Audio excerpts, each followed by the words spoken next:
Hello guys, एक बार फिर से इमॉर्टैलिटी वेट प्लीज के एपिसोड 13 में आप सभी का वेलकम और आप सभी का दिल से शुक्रिया मेरे को सपोर्ट करने के लिए। तो प्लीज एक लाइक सब्सक्राइब जरूर कर लें और इसी के साथ चलते हैं आगे। एपिसोड की शुरुआत में हमको दिखाया जाता है रो युआन की ये बात सुनने के बाद में कि उसे शक था कि अपना हीरो ही चेंग शेंग है। वहाँ पे वो घबराते हुए कहता है, तो फिर अब मुझे बताओ क्या ऐसी कोई पॉसिबिलिटीज है कि मैं चेंग शेंग हो सकता हूँ। और दूसरे साइड में जो रो युआन होती है अपने हीरो के गले लगे होती है क्योंकि उसके साथ इस तरह का अच्छा बिहेव पूरे सेट में किसी ने नहीं किया था।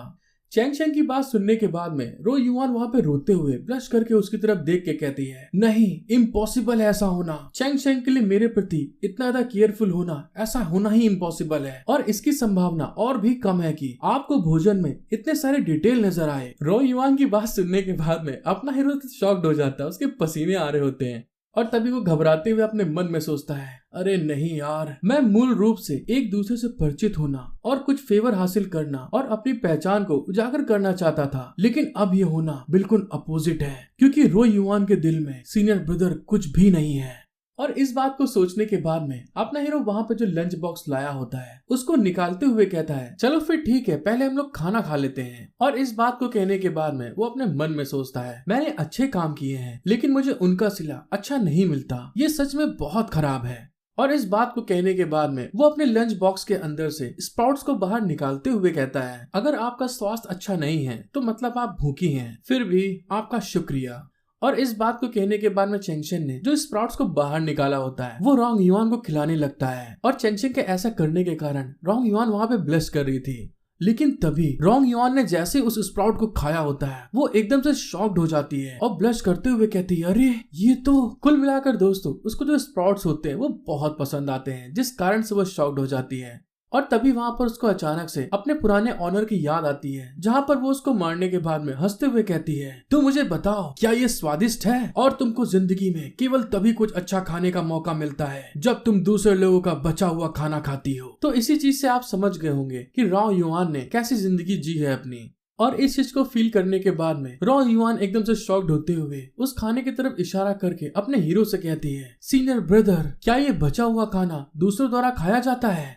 रो युआन की बात सुनने के बाद में अपना हीरो वहाँ पे हंसते हुए कहता है, अरे ये क्या कह रही हो, ये कैसे हो सकता है, जो बचा है और ये खाना आपके सीनियर ब्रदर खुद जाकर डाइनिंग हॉल से लाए हैं। इस बात को सुनने के बाद में जो रो युआन होती है वो बहुत ज्यादा खुश हो जाती है और ब्लश करते अपने मन में सोचती है, हाँ ये सही कह रहे हैं। और दूसरे साइड में अपना हीरो उसकी तरफ देखते हुए मन में सोचता है, इस लड़की ने जरूर कुछ पहले बहुत बुरा झेला है, चलो जो हुआ उसे भूल जाओ। और इस बात को सोचने के बाद में अपना हीरो उस बॉल को उठाता है और उस स्प्राउट्स को रोंग युआन के मुंह में हंसते हुए खिला के कहता है, ये देखो ये अभी भी गर्म है, क्या तुम एक और टुकड़ा खा सकती हो। उसकी बात सुनने के बाद में रोंग युआन भी वहाँ पे खाते हुए कहती है, ये बहुत टेस्टी है। और इसी के साथ हमारा सीन शिफ्ट हो जाता है और हमें कुछ समय बाद का सीन दिखाया जाता है, जहाँ पर अपने हीरो ने रोंग युआन को जितना भी लंच बॉक्स लाया था उसको खिलाते हुए कहता है, जूनियर सिस्टर रोंग युआन, अगर आप सेट में रहकर कुछ भी हासिल नहीं कर सकती तो आप अपने सीनियर ब्रदर के पीछे मॉर्टल दुनिया में वापस क्यों नहीं चली जाती हैं। और इस बात को बोलने के बाद उसकी तरफ देखते हुए सोच के कहता है, लेकिन ऐसा नहीं है कि आपका सीनियर ब्रदर ये दावा कर रहा है कि मैं मॉर्टल वर्ल्ड में कुछ हद तक पावरफुल हूँ, तब तुम मेरे घर में रहोगे, खाओगे, पियोगे, मौज करोगी, जहाँ चाहो वहाँ जाओ, तुम फ्री हो हर चीज के लिए और खाने कपड़े के बारे में कोई चिंता नहीं। और इस चीज को कहने के बाद में वो खुश होते हुए मन में सोचता है, उसके लिए कल्टीवेशन की दुनिया से दूर रहना, एक अच्छे जीवन को जीना ये अच्छा है और इस तरह से जो मेरा फ्यूचर प्रेडिक्ट होगा उसकी भी कोई संभावना नहीं रहेगी। अपने हीरो की ये बात सुनकर रोंग युआन वहाँ पे उसकी तरफ देखते हुए कहती है, सीनियर ब्रदर, आपको मुझे भगाने के लिए भेजा गया था ना। उसकी ये बात सुनने के बाद में अपना हीरो वहाँ पे शॉक्ड हो जाता है, झटके में आ जाता है एकदम से कि आखिर ये किस तरह की बात कर रही है। और तभी घबराते हुए उसकी तरफ देख के मन में सोचता है, अरे इस बदकिस्मत बच्ची को क्या ऐसा शक नहीं होना चाहिए कि मुझे तुम्हारी किसी चीज पर क्रश है। आखिर तुम हमेशा क्या सोचती रहती हो इतना ज्यादा सताए जाने के बाद में। और दूसरे साइड में रोंग युआन वहाँ पे ब्रश करते हुए उसी की तरफ घूर के देख रही होती है। और तभी वहाँ पर रोंग युआन आगे की तरफ बढ़ते हुए कहती है, नहीं मुझे जाना नहीं है। उसकी इस बात को सुनने के बाद में अपना हीरो वहाँ पे शॉक्ड होते हुए मन में सोचता है, अच्छा तो तुम नहीं जाओगे, इसका मतलब है कि उसे मेरी याद आती थी। जब चैंग शेंग इस चीज के बारे में अपने मन में सोच रहा था तो दूसरी तरफ रोंग यान उसकी तरफ देखते हुए बहुत ज्यादा खुश होते हुए कहती है, क्या मेरे सीनियर ब्रदर ने ये नहीं कहा था कि मैं बहुत टैलेंटेड हूँ। रोंग यान की बात सुन के अपना हीरो उसकी तरफ देखते हुए मन में सोचता है, अरे ये क्या, ऐसा लग रहा है कि ये इस वजह से नहीं जा रही है। और तभी वहां पर शेन रो युआन के फ्यूचर प्रेडिक्ट करे हुए चेहरे की तरफ देखते हुए सोचता है, इसमें कोई शक नहीं है कि तुम बहुत टैलेंटेड हो और तुम फ्यूचर की डीमन लॉर्ड हो। तुमने अपनी ब्लड लाइन को भी अवेकन कर लिया है और सभी इविल स्वॉर्डमैनशिप के बारे में अच्छी तरह से जानकारी हासिल कर ली है। और फिर वहां पर रोंग युआन की तरफ देखते हुए कहता है, मेरे और झांग सियू को छोड़कर इस सेट का टॉप स्वॉर्डमैन और कौन इतना टैलेंटेड हो सकता है। और तभी वहां पर ये कहने के बाद में वहां पे मन ही मन में रोते हुए कहता है, लेकिन इनमें से कोई भी टैलेंट आपका सही रास्ते पर नहीं है। और उसके ऐसे चेहरे को देखने के बाद में रोंग युआन समझ नहीं पाती आखिर इसे क्या हुआ। और इस चीज को देखने के बाद रोंग युआन उससे कहती है, और इसके अलावा सीनियर ब्रदर, आप भी ये जानते हैं कि सीनियर ब्रदर और मैं एक कट्टर विरोधी हैं। यहाँ पर दोस्तों ओरिजिनल चैंग शेंग की बात हो रही है। रोंग यान की ये बात सुनने के बाद में अपना हीरो मुंह बनाते हुए मन में सोचता है, इसमें कोई शक नहीं है, मैं जानता हूँ, क्या मैं नहीं जान सकता। और तभी अपना हीरो रोंग यान की तरफ बढ़ते हुए कहता है, लिटिल सिस्टर, जहाँ तक मुझे पता है वो सीनियर ब्रदर बिल्कुल बुरा इंसान नहीं लगता। अपने हीरो की बात सुनने के बाद में रोंग युआन वहाँ पे ब्लश करते हुए स्माइल करके कहती है, अरे क्या आप मेरे बारे में चिंतित हैं सीनियर ब्रदर। रोंग युआन की इस तरह की बात सुनने के बाद में अपना हीरो थोड़ा सा शॉक्ड हो जाता है वहाँ पे। और तभी वहां पर रोंग युआन अचानक से खड़ी होती है और एक्साइटेड होते हुए कहती है, सीनियर ब्रदर, मुझे चोट लगने और जानबूझकर उस जानवर को अच्छी बातें कहने की चिंता मत करो और मैं फ्यूचर में अपने सीनियर ब्रदर को प्रोटेक्ट करूंगी, भले ही मैं अपनी जान दे दूं। रोंग युआन की इस तरह के जोश को देखने के बाद में अपना हीरो डर जाता है और तभी उसके पास आके उसके हाथ को पकड़ के कहता है, नहीं नहीं, मुझे बस डर है कि आप ऐसा सोचती हैं क्योंकि आपकी जिंदगी किसी भी दूसरी चीज से बहुत अनमोल है। अपने हीरो की ये बात सुनने के बाद में और तभी वहाँ पर ब्लश करते हुए मन में सोचती है, अरे मैं सीनियर ब्रदर के दिल में क्या इतनी ज्यादा इम्पोर्टेंट हूँ। रोंग युआन के फेस एक्सप्रेशन को पढ़ते हुए अपना हीरो उसके दोनों हाथों को पकड़ के कहता है, हाँ तुम मेरे लिए बहुत जरूरी हो। और इस चीज को कहने के बाद अपने मन में सोचता है, अगर मैं फ्यूचर के डीमन लॉर्ड के गोद को गले में लगा सकता हूँ तो मेरे भाग्य से कोई भी फ्यूचर मेरे लिए परेशानी पैदा करने की हिम्मत नहीं करेगा। अपने हीरो के ऐसे रिएक्शन को देखने के बाद में रोंग युआन वहाँ पे शॉक्ड होते हुए ब्लश करके कहती है, सीनियर ब्रदर, ये क्या कह रहे हैं आप। रोंग युआन की बात सुनने के बाद में वो वहाँ पर एक कल्टीवेशन बुक को निकालते हुए दिखा के कहता है, वैसे आपकी पहले की प्रैक्टिस की टेक्निक सही नहीं थी तो इसीलिए मैं आपको ये सिखाता हूँ। सबसे पहले आप इस स्वॉर्ड मैनुअल को पढ़ें जो आपके कल्टीवेशन का रास्ता है। अपने हीरो की बात को मानते हुए रोंग युआन ने वहाँ पे उस स्वॉर्ड स्पिरिचुअल मैनुअल को पढ़ने के लिए उस बुक को ले लेती है और जैसे ही वहाँ पे लेती है उसके अंदर की जितनी भी एनर्जी होती है स्वॉर्डमैनशिप की, वो सारी की सारी रोंग युआन के माथे के अंदर जाने लगती है। और इस चीज को देखते हुए रोंग युआन वहाँ पे शॉक्ड होते हुए कहती है, अरे ये तो स्वॉर्ड के साथ में ताओ में एंटर करना है। उस बुक को देने के बाद में चैंग शेंग रोंग युआन की तरफ देखते हुए मन में सोचता है, जैसा कि मैंने फ्यूचर प्रेडिक्शन में देखा था। और इसी के साथ उसको पुराने फ्यूचर प्रेडिक्शन की याद आने लगती है जहां पर डीमन लॉर्ड ने लड़ाई करी थी। और तभी उस सीन को याद करते हुए अपना हीरो मन में सोचता है, डीमन लॉर्ड वेई डायनेस्टी के 4 टॉप के फाइटर्स के साथ में लड़ती है। इससे पता चलता है कि ब्लड का स्वाद वैसा ही होता है, झींगा जितना मीठा मैंने उस समय जो खाया था। फिर अपना हीरो आगे बताता है, आखिरकार बहुत ज्यादा थकने के कारण उसकी मृत्यु हो गई। मतलब कि यहाँ पर जाकर धीरे धीरे उसका फ्यूचर प्रेडिक्शन चेंज होना स्टार्ट हो जाता है रोंग युआन को अच्छे रास्ते की कल्टीवेशन में लाने के कारण। और दूसरे साइड में रोंग युआन को दिखाते हैं जो कि वहाँ पर उस बुक को लेने के बाद में उसके स्वॉर्ड मैनुअल को अच्छे से लर्न करते हुए उस बुक के अंदर जितनी भी स्वॉर्डमैनशिप की स्पिरिचुअल एनर्जी होती है उसको एब्जॉर्ब करना स्टार्ट कर देती है। और उसको देखने के बाद में अपना हीरो मन में सोचता है, मुझे आशा है कि वो इस बार फिर से डीमन के रास्ते पर नहीं जाएगी और उसका अंत इस तरह का नहीं होगा।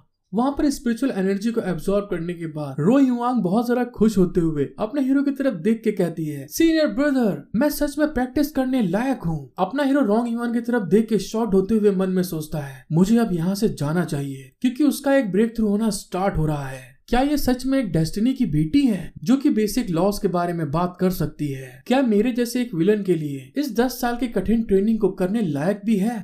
इस बात को सोचने के बाद अपना हीरो चैंग शेंग रो युआन की तरफ देखते हुए स्माइल करके कहता है, अरे वाह, ये तो बहुत बढ़िया है। आपको इसकी कठिन प्रैक्टिस करनी चाहिए और एक दिन भी नहीं रुकना है। मैं तुम्हें अगली बार देखने आऊंगा। जैसे ही अपना हीरो इस चीज को कहते हुए पीछे पलट के जाने लगता है, तभी वहाँ पर रो युआन उसको आवाज देते हुए ब्लश करके कहती है, वैसे अगली बार मेरे सीनियर ब्रदर मेरे से मिलने कब वापस आएंगे। और उसकी ये बात सुनने के बाद में अपना हीरो थोड़ा सा शॉक्ड हो जाता है और इस बात को कहने के बाद में रोंग युआन वहाँ पे ब्लश करते हुए कहती है, मेरे लिए बेहतर होगा कि मैं आपके आने से पहले बहुत अच्छे से तैयारी कर लूं। और दोस्तों मुझे तो यहाँ पे दाल में कुछ ना कुछ काला जरूर लग रहा है। चैंग वहाँ पे रोंग युआन की ऐसी बात सुनने के बाद में घबराते हुए उससे कहता है, वैसे इस चीज के बारे में मेरे को ज्यादा नहीं पता है, आप सिर्फ अभी के लिए स्वॉर्डमैनशिप की प्रैक्टिस करें अच्छे से। और इस चीज को कहने के बाद में अपने मन में सोचता है, अरे आखिर ये किस तरह की तैयारी करने की बात कर रही है और मैं कब बाहर आ पाऊंगा, या इस पर निर्भर करता है कि मेरी बिग बॉस मुझे कब रिहा करती है। और दूसरे साइड में रोंग युआन उसके हाथ के कपड़े को पकड़ के घसीट रही होती प्यार से, लेकिन तभी अचानक से अपना हीरो इस चीज को कहने के बाद में वहाँ से निकल के चला जाता है। और अपने हीरो की ये बात सुनने के बाद में रो युआन वहाँ पे उदास होते हुए कहती है, ओह अच्छा ऐसी बात है, ठीक है फिर। और तभी जब अपना हीरो वहाँ पे उसकी केव से बाहर की तरफ जा रहा होता है, तभी वहाँ पर रो युआन चिल्ला के कहती है, सीनियर ब्रदर रो युआन आपका हमेशा इंतजार करेगी। और उसके ये कहने के साथ में हमारा सीन शिफ्ट हो जाता है और हमें दिखाया जाता है झांग सियू बहुत हार्ड कल्टीवेशन करते हुए वहाँ पे इंटेंट स्वॉर्ड को समझने की कोशिश कर रही थी, जिस चीज के कारण उसके पीछे भी दोस्तों एक तरह की फैंटम बॉडी बन जाती है। और साथ ही झांग सियू वहाँ पर खूब ढेर सारी स्पिरिचुअल एनर्जी को एब्सॉर्ब कर रही थी। जब एम्परर बाई देखती हैं कि वहाँ पर झांग सियू को कल्टीवेशन मेथड को आगे करने में प्रॉब्लम हो रही है, तो वहाँ पर वो अपनी कुछ स्पिरिचुअल एनर्जी को यूज करते हुए झांग सियू की मदद करने की कोशिश कर रही थी। और इस चीज के कारण झांग सियू को वहाँ पर बहुत तकलीफ होने लगती है। और तभी अचानक से झांग सियू वहाँ पे उठते हुए कहती है, व्हाइट को बदलने के लिए QI का यूज करें और एक लोटस का एम्परर के रूप में वर्चुअल इमेज बनाएं और अपनी बॉडी को प्रोटेक्ट करने के लिए व्हाइट एम्परर की शैडो का यूज करें। मैं पहले से ही अपने एंसेस्टर व्हाइट एम्परर की शैडो को बुला सकती हूँ। क्या इसका मतलब है कि मेरी वैदिक टेक्निक इस लेवल पर पूरी हो चुकी है? झांग सियू की बात सुनने के बाद एम्परर बाई उससे कहती है, ये तो बस हम आजमाने से पता कर सकते हैं। एम्परर बाई की ये बात सुनने के बाद में झांग सियू वहाँ पे शॉक्ड होते हुए कहती है, अरे लेकिन ये लोटस पे कदम रखने का मतलब क्या है? झांग सियू की बात सुनने के बाद में एम्परर बाई एक एम्परर के बारे में बताती है कि उस समय एक एम्परर ने एक दूसरे एम्परर के लॉ को अपनी बॉडी में इकट्ठा किया और उसने जो भी कदम उठाए और यहाँ तक कि जब उसने सांस ली और सांस छोड़ी तो उसने सुप्रीम बीइंग की ताकत को दर्शाया। और एम्परर बाई फिर आगे बताती है, एम्परर जून के अलावा कोई भी किसी रिल्म में ऐसा नहीं कर सकता। एम्परर बाई की बात सुनने के बाद में झांग सियू वहाँ पे गुस्साते हुए चिल्ला के कहती है, जब मैं उस तरह की इंसान बन जाऊंगी और फेरी वर्ल्ड के अंत तक पहुँच जाऊंगी तो मैं जिंदगी भर चैंग शेंग के साथ में रहूंगी। और झांग सियू इस चीज को कहने के बाद में गुस्साते हुए बाहर की तरफ जाते हुए चिल्ला के कहती है, चैंग शेंग मैं सेक्लूजन से बाहर आ गई हूँ और वैदिक के मेथड में मैंने एक और लेवल में सुधार किया है। और इस बात को बोलने के बाद में जब झांग सियू अपने हीरो के रूम की तरफ जाके उसके गेट को खोलते हुए कहती है, इमॉर्टल, तो उसके सामने नीलबटा सन्नाटा होता है। मतलब दोस्तों उस रूम में कोई नहीं था। और दोस्तों मुझे नहीं पता चैंग शेंग के बेड के ऊपर किस तरह के स्टोल रखे हैं। और उस खाली रूम को देखने के बाद में एम्परर बाई उससे कहती है, ऐसा लगता है कि चैंग शेंग को और दूसरी चीजों में भी बहुत इंटरेस्ट है। लेकिन तभी झांग सियू बहुत ज्यादा गुस्साते हुए कहती है, सो चैंग शेंग तुम कहाँ हो? दूसरे साइड में हमें अपने हीरो को दिखाया जाता है जो कि रास्ते में आगे की तरफ बढ़ते हुए अपने मन में सोचता है, मुझे इसकी उम्मीद नहीं थी, आने और जाने में बहुत समय लगेगा, वैसे मैं आशा करता हूँ कि वहाँ पे सब ठीक हो। और जैसे चैंग शेंग अपनी केव के पास पहुँचता है तो वहाँ पर उसको चिल्लाने की आवाज आती है, इमॉर्टल। और इस चीज को सुनने के बाद में चैंग शेंग बहुत ज्यादा घबरा जाता है और गहरी सांस लेता है, उफ, चलो यार मौत का सामना करने चलते हैं। तभी तो फिर से आवाज आती है, इमॉर्टल। और जैसे अपना हीरो उस आवाज की तरफ देखता है तो दूसरे साइड में झांग सियू को दिखाया जाता है जो कि फिर से अपने टेम्पर को हाई करते हुए अपने हीरो के गले के ऊपर अपनी तलवार को रखते हुए बहुत ज्यादा इविल लुक में उसकी तरफ देखते हुए कहती है, आखिर तुम कहाँ चले गए थे? और दोस्तों ये सीन सच में बहुत ज्यादा हॉरर है। क्यों, आप लोग को क्या लगता है? इस चीज को कमेंट में जरूर बताइएगा। झांग सियू के इस तरह की इविल फेस को देखने के बाद में अपना हीरो घबराते हुए कहता है, मैं तो बस प्रैक्टिस और ज्यादा जानकारी को बटोरने गया था। झांग सियू उससे कहती है, तुम गधे मुझसे झूठ बोलते हो। झांग सियू की इस बात को सुनने के बाद में अब तो अपना हीरो दोस्तों बिल्कुल बहुत ज्यादा घबरा जाता है। और तभी वो घबराते हुए मन में सोचता है, अरे नहीं यार, अब तो मैं खत्म, अब मुझे कोई नहीं बचा सकता। जैसे चैंगशन ने इस चीज के बारे में कहा होता है तभी दोस्तों सीन पलट जाता है और झांग सीयू उसके ऊपर तलवार रखी हुई अपनी गर्दन पे धर लेती है और उसकी तरफ देखते हुए रो के कहती है, चैंगशन मैं तुम्हारे बिना मर जाऊंगी। और दोस्तों इस चीज को देखने के बाद में तो चैंगशन पहले से ज्यादा घबरा जाता है कि साला ये क्या भैलेट बनती है, पहले मेरी गर्दन पे तलवार रखती है फिर अपनी गर्दन पे, ये चल क्या रहा है। और दोस्तों नेक्स्ट एपिसोड में देखने में और मजा आने वाला है कि अपना हीरो चैंगशन इस चीज को कैसे रोकेगा और झांग सीयू के आगे अब कौन सा झोल रखने वाला है। हेलो गाइस, आपका बहुत बहुत दिल से शुक्रिया मेरे को सपोर्ट करने के लिए। और दोस्तों आप लोगों से एक रिक्वेस्ट है कि प्लीज इस वीडियो को एंड करने से पहले एक लाइक सब्सक्राइब कमेंट जरूर करके जाएं, जिससे कि मेरी वीडियो ज्यादा से ज्यादा प्रमोट हो सके। और इसी के साथ मिलते हैं हम लोग नेक्स्ट एपिसोड में। Thank you for watching my video, love you all.